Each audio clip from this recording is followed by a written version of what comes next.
اعوذ باللہ من الشیطان الرجیم بسم اللہ الرحمن الرحیم۔ تو آج کی گفتگو شروع کرتے ہیں۔ ہمارے پاس ایک حوالہ ہے سید ابو العلا المودودی کی تفہیم القرآن جی، اور اس میں سے سورۃ البقرہ کا 27واں رکوع۔ مقصد یہ ہے کہ اس حوالے کو سمجھیں، دیکھیں کہ اس حصے میں کیا اہم باتیں ہیں، خاص طور پر مولانا مودودی کی تفسیر کے لحاظ سے۔ بالکل۔ تو آئیے اس کا جائزہ لیتے ہیں۔ جی، تفہیم القرآن تو 20ویں صدی کی ایک بہت آپ کہہ سکتے ہیں پربھاوشالی اور کافی پڑھی جانے والی تفسیر ہے۔ ہاں بالکل۔ اور سورۃ البقرہ خود قرآن کی سب سے لمبی سورت ہے، اس میں تو موضوعات کا ایک سمندر ہے۔ صحیح۔ تو اس کا 27واں رکوع یہ ایک خاص حصہ بنتا ہے۔ تو اس 27ویں رکوع میں بنیادی طور پر کیا موضوعات ہیں؟ میرا مطلب ہے مواد کے لحاظ سے، ساخت کے علاوہ۔ دیکھیے، یہ رکوع عام طور پر آیت 211 سے شروع ہوتا ہے اور جاتا ہے آیت 220 تک۔ اس میں کئی اہم چیزیں ہیں۔ جی۔ ایک تو بنی اسرائیل کی تاریخ کا کچھ حصہ ہے، خاص طور پر وہ جو اپنے نبیوں سے سوالات کرتے تھے، اللہ کی نعمتوں کو بدل دیتے تھے۔ اچھا۔ پھر ہدایت اور گمراہی کا ذکر ہے، اللہ کی راہ میں خرچ کرنا یعنی انفاق، یتیموں کے ساتھ کیسا سلوک ہو، اور مشرکین سے نکاح جیسے کچھ سماجی معاملات پر بھی بات ہے۔ بنی اسرائیل کا ذکر اور ان کا وہ سوالات کرنا، یہ تو قرآن میں کئی جگہ آیا ہے نا؟ جی بالکل، کئی مقامات پر ہے۔ تو تفہیم القرآن میں اس خاص مقام پر مولانا مودودی کیا الگ نقطہ نکالتے ہیں؟ کیا صرف تاریخ بتا رہے ہیں؟ نہیں، مولانا مودودی کا انداز عموماً صرف تاریخ بتانے والا نہیں ہوتا، وہ اکثر پچھلی قوموں کے واقعات سے امت مسلمہ کے لیے سبق نکالتے ہیں۔ صحیح۔ تو اس رکوع کی تفسیر میں بھی وہ یقیناً اس بات پر زور دیتے ہوں گے کہ کیسے اللہ کی واضح نشانیاں آ جائیں اور پھر بھی کوئی ان سے منہ موڑے یا ہیلے بہانے کرے تو وہ گمراہی ہے۔ وہ اس تاریخی مثال کو ایک طرح سے آئینہ بنا کر پیش کرتے ہیں۔ آئینہ کس کے لیے؟ مسلمانوں کے لیے، تاکہ ہم اپنی ذمہ داریاں، اللہ کی نعمتوں کی قدر اس کو سمجھیں۔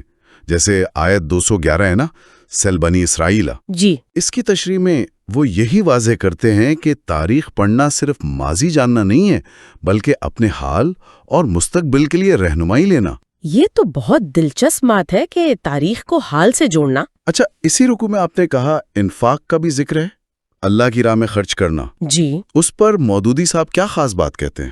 جی بالکل، آیت 215 اسی رکوع میں آتی ہے، یسألونک ماذا ينفقون، لوگ پوچھتے ہیں کیا خرچ کریں۔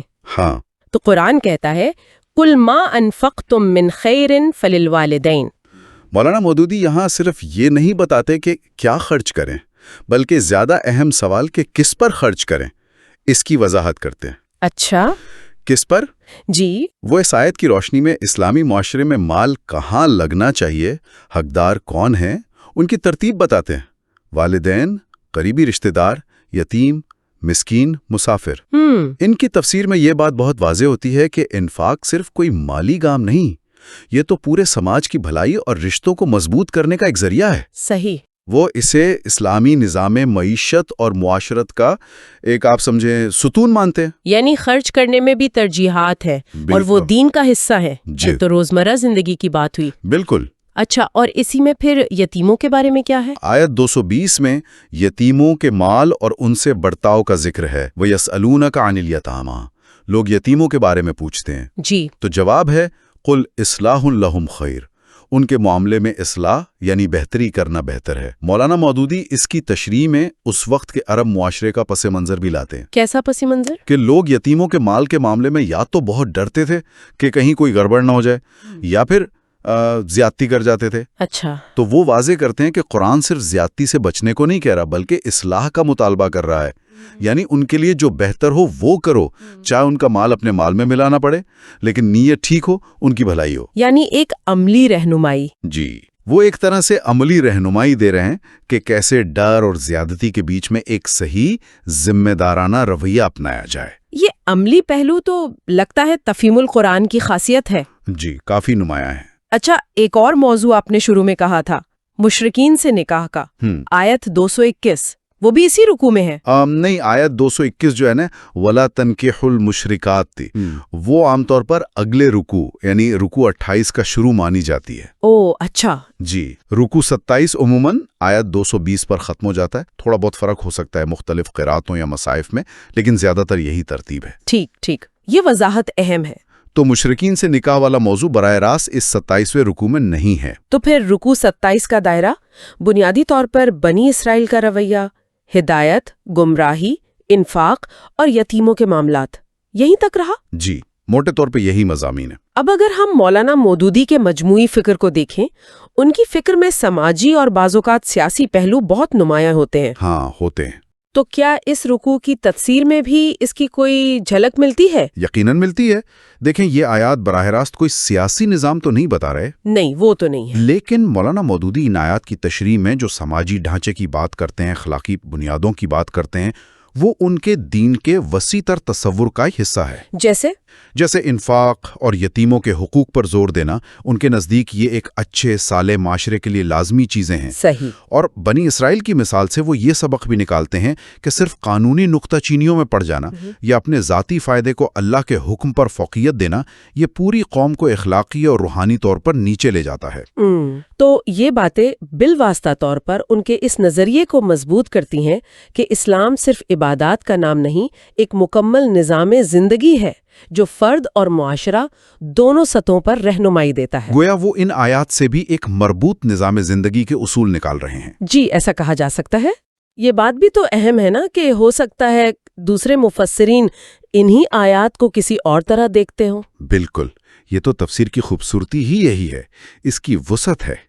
ہو سکتا ہے کوئی دوسرا مفسر ہو، وہ انہی آیات کی لغوی باریکیوں پر زیادہ توجہ دے۔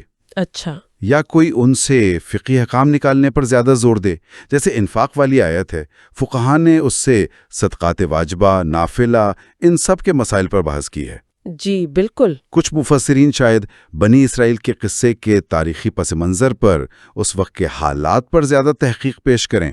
مولانا مودودی کا خاص طریقہ یہ ہے کہ وہ ان پہلوؤں کو سمیٹتے ہوئے بھی آج کے دور کے لیے کیا معنی ہے اور عملی طور پر کیا کرنا ہے، اس پر خاص زور دیتے ہیں۔ تو یہ جاننا کہ ہم تفہیم القرآن سورۃ البقرہ رکوع 27 کو دیکھ رہے ہیں، یہ ہمیں صرف قرآن کے ایک خاص حصے تک نہیں پہنچاتا، نہیں، بلکہ اس حصے کے بارے میں ایک خاص فکر، ایک نقطہ نظر بھی دیتا ہے، یعنی مولانا مودودی کا۔ بالکل درست کہا آپ نے۔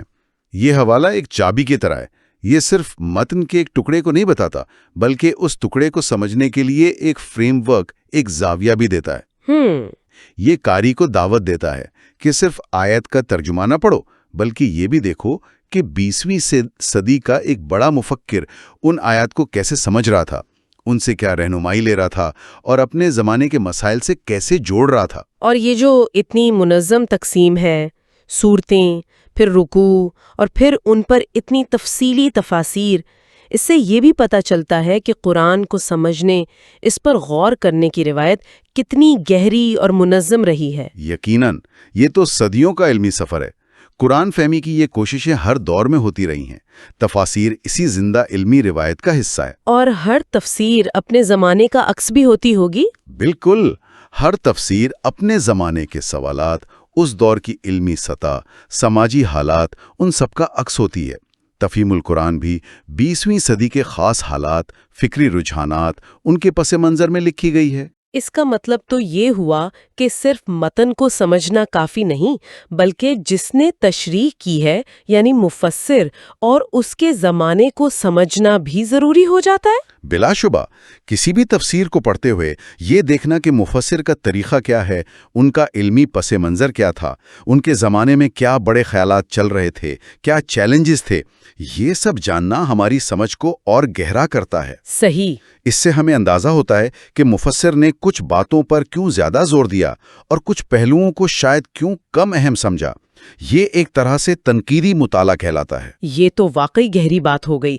ہم نے تو صرف ایک حوالے سے شروع کیا تھا، تفہیم القرآن سورۃ البقرہ رکوع 27، اور اب بات تفسیر کے اصولوں، مفسر کے کردار اور تاریخی سیاق و سباق تک پہنچ گئی ہے۔ علم کا سفر اکثر ایسا ہی ہوتا ہے نا، ایک نقطہ دوسرے سے جڑتا ہے اور ایک سوال سے کئی اور سوال نکلتے ہیں۔ صحیح۔ رکوع 27 کا مطالعہ صرف چند آیات کی تفسیر نہیں ہے، یہ ہمیں دعوت دیتا ہے کہ ہم دیکھیں کہ وحی کے رہنمائی کو انسان نے کیسے سمجھا، کیسے بیان کیا اور کیسے نسل در نسل آگے پہنچایا۔ تو آج ہم نے سید ابو الاعلیٰ المودودی کی تفہیم قرآن کے حوالے سے سورۃ البقرہ کے 27ویں رکوع کا جائزہ لیا۔ جی، ہم نے نہ صرف اس رکوع کے اہم موضوعات دیکھے جیسے بنی اسرائیل کا رویہ، اللہ کی راہ میں خرچ کرنا، یتیموں سے سلوک، بلکہ یہ بھی دیکھا کہ مولانا مودودی ان آیات کی تشریح میں کیسے تاریخی سبق، سماجی ذمہ داریاں اور عملی رہنمائی کو سامنے لاتے ہیں۔ جی، آخر میں ایک نقطہ شاید غور کرنے کے لیے چھوڑا جا سکتا ہے کہ جب ہم کسی متن کے ایک چھوٹے سے حصے کو، جیسے یہ رکوع ہے، کسی ایک مفسر جیسے مولانا مودودی کی نظر سے گہرائی میں پڑھتے ہیں تو یہ ہماری مجموعی سمجھ پر کیسے اثر ڈالتا ہے؟ اچھا سوال ہے۔ کیا یہ ہمیں ٹیکسٹ کی وہ باریکیاں دکھاتا ہے جو شاید ہم سرسری پڑھنے میں چھوڑ دیتے؟ ہو سکتا ہے۔ اور یہ سوچنا بھی اہم ہے کہ اگر اسی رکوع کو ہم کسی اور مفسر کی تفسیر میں پڑھیں تو ہمیں کون سے نئے پہلو مل سکتے ہیں، کون سے مختلف نکات سامنے آ سکتے ہیں، اور یہ جو اختلاف نظر ہے یہ خود قرآن کی وسعت اور انسانی سمجھ کی رنگا رنگی کی دلیل کیسے بنتا ہے، یہ سوچنے کی بات ہے۔